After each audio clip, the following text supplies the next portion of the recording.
اعوذ باللہ السمیع العلیم من الشیطان الرجیم بسم اللہ الرحمن الرحیم قل اللہم مالک الملک تؤتی الملک من تشاء وتنزع الملک ممن تشاء وتعز من تشاء وتعز من تشاء وتذل من تشاء بيدك الخير إنك على كل شيء قدير تولج الليل في النهار وتولج النهار في الليل وتخرج الحي من الميت وتخرج الميت من الحي وترزق من تشاء بغير حساب۔ سورہ آل عمران آیت نمبر 26 اور 27۔ السلام علیکم ورحمۃ اللہ وبرکاتہ۔ الحمدللہ، آج اللہ تبارک و تعالیٰ کے صفاتی نام المالک پر ایک مختصر بیان کرنے کا اللہ تبارک و تعالیٰ نے موقع نصیب فرمایا۔ اس سے پہلے کہ اس مبارک نام پر حسب مقدور بات کی جائے، نئے آنے والے خواتین و حضرات جنہوں نے اس چینل کو ابھی تک سبسکرائب نہیں کیا، ان سے گزارش رہے گی کہ وہ سبسکرائب کر لیں تاکہ ہمارا کہنے اور سننے کا سلسلہ جاری رہے۔ المالک کی انگریزی میں معنی ہیں the king, the honour of the dominion. اللہ تبارک و تعالیٰ کی ڈومینین یا سلطنت پوری کائنات ہے، لامحدود کائنات ہے، جس کا وہ خالق ہے اور مالک بھی ہے۔ ہمیشہ سے خالق ہے اور ہمیشہ تک یہ خالق رہے گا اور مالک یعنی بادشاہ رہے گا۔ یہ مبارک نام مالک سورہ فاتحۃ الکتاب میں بھی استعمال ہوا ہے، وہاں بھی ہے، موجود ہے۔ مالک یوم الدین، روز جزا کا مالک، روز حساب کا مالک۔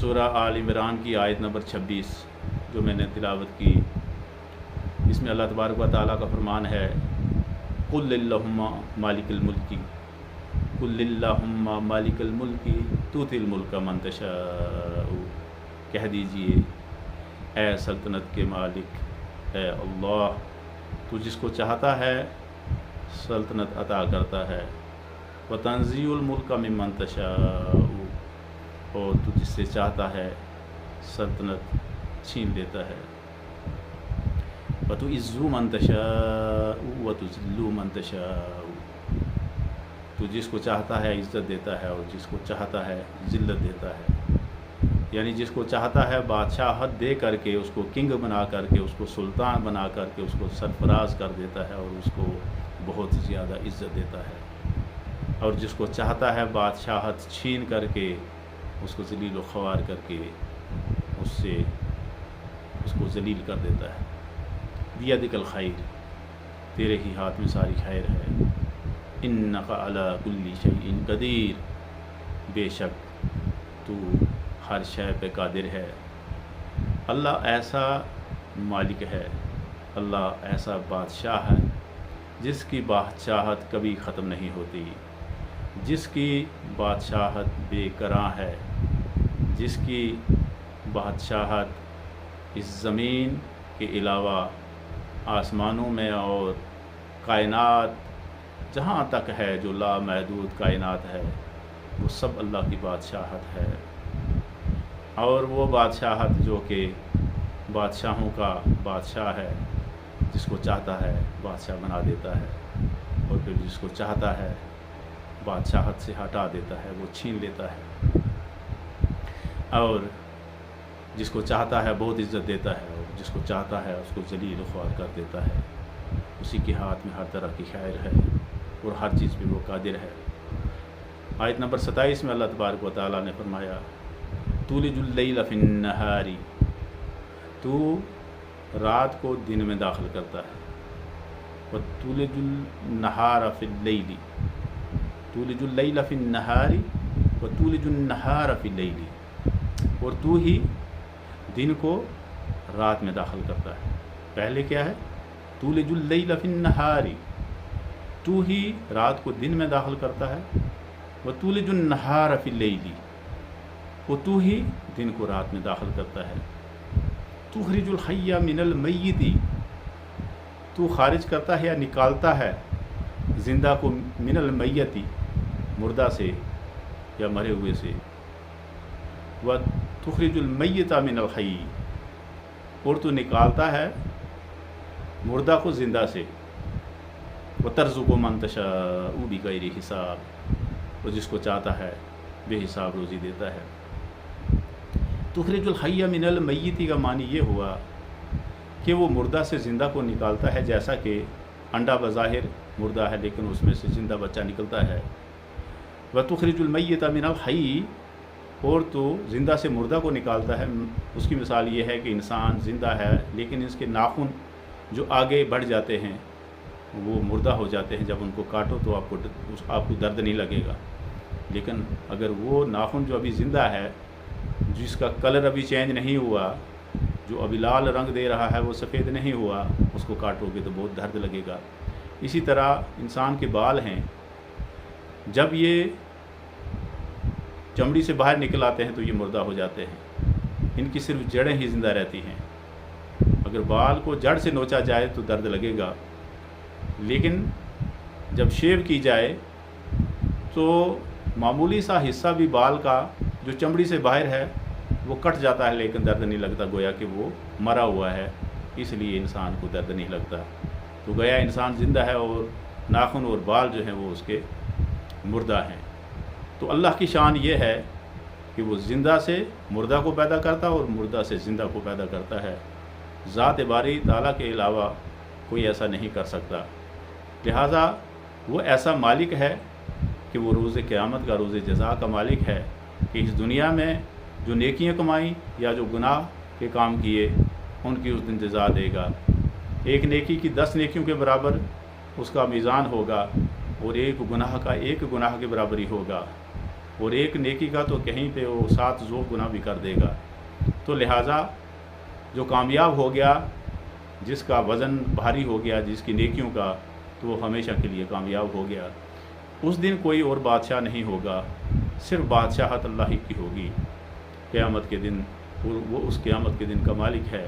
وہ اس لیے کہا گیا کہ اس دن اور کوئی مالک یا کوئی ملک نہیں ہوگا، کوئی اور ملک نہیں ہوگا، یعنی کہ کوئی اور بادشاہ نہیں ہوگا۔ اسی طریقے سے اللہ تبارک و تعالیٰ جس کو چاہتا ہے بے حساب روزی دے دیتا ہے، کسی کو وہ کلاش بنا دیتا ہے، یہ اس کی حکمت ہے۔ اس نے خود فرمایا کہ اگر اس دنیا میں ہر ایک انسان کے پاس بہت زیادہ دولت ہو جائے تو پھر یہاں فساد مچ جائے، کوئی کسی کی نہ سنے۔ لہٰذا اس نے اس کارخانہ قدرت کو چلانے کے لیے حساب سے دیا ہے، کسی کو بے حساب دے دیا اور کسی کو حساب میں رکھا اور کسی کو بہت زیادہ حساب میں رکھا۔ یہ تو اس کی حکمت ہے۔ اللہ کا یہ صفاتی نام مالک، دا کنگ، یہ وہ بادشاہ ہے جو بادشاہوں کا بادشاہ ہے، جس کی بادشاہت کو کبھی زوال نہیں، جس کو کوئی معزول نہیں کر سکتا، جس کو کبھی موت نہیں آ سکتی، جس کی بادشاہت لامحدود ہے۔ وہ کسی ایک ملک یا کسی ایک علاقے تک محدود نہیں، بلکہ وہ لامحدود ہے۔ وہ کائنات کی پہنائیوں میں کہاں سے کہاں تک ہے کسی کو کوئی پتہ نہیں۔ وہ اس زمین کائنات ایک اندازے کے مطابق، کائنات میں اس زمین کی حیثیت ایسی ہے کہ اگر کسی ٹاؤن یا کسی قصبے کے اوپر سے کوئی مکھی اڑ رہی ہے تو وہ مکھی جتنی جگہ گھیرے گی اس ٹاؤن کے اوپر، اتنی حیثیت اس زمین کی ہے۔ اور کائنات اتنی ہے جو انفینٹ ہے، وہ اس انفینٹ کائنات کا رب ہے۔ گویا کو وہ انفینٹ کا انفینٹ ہے، جیسے وہ احکام الحاکمین ہے، احکام الحاکمین ہے، اسی طریقے سے وہ انفینٹ کا انفینٹ ہے۔ گویا کہ انفینٹ کائنات کا انفینٹ رب، جس کی وسعتوں کا کوئی حساب نہیں، جو بھی حساب وسعتوں والا ہے، جس کی طاقت کا کوئی حساب نہیں۔ ذات باری تعالیٰ نے خود فرمایا ان القوت للہ جمیعہ، بے شک ساری طاقت اللہ ہی کی ہے۔ تو لہٰذا وہ مالک ایسا ہے جس کو خالق مالک کہتا ہے، اس کو بادشاہ بھی مالک کہتا ہے، اس کو فقیر بھی مالک کہتا ہے، اس کو غنی بھی مالک کہتا ہے۔ یوں تو غنی اللہ ہے، اللہ غنی وانتم الفقراء، اللہ غنی ہے اور تم سب اس کے فقیر ہو۔ یا ایھا الناس انتم الفقراء للہ واللہ هو الغنی الحمید، اے انسانو تم سب اللہ کے محتاج ہو، اس کے سامنے تم سبھی فقیر ہو، اور وہ غنی ہے اور حمد کیا گیا ہے۔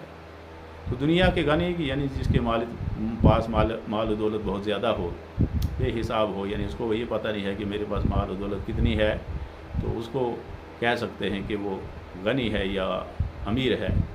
لیکن اللہ تو غنیوں کا غنی ہے، کیونکہ زمین اور آسمان کے سارے خزانے اسی کے ہی ہیں، تمام کے تمام خزانے اللہ ہی کے ہیں، اور زمینوں میں اور آسمانوں میں جو خزانے ہیں کسی کو کوئی پتہ نہیں کہ کتنے ہیں۔ یہ جو تاروں کی دنیا ہے، اس میں بھی کئی تارے اور ستارے ایسے ہوں گے، ان میں پتہ نہیں کیا کیا خزانے چھپے ہوں گے۔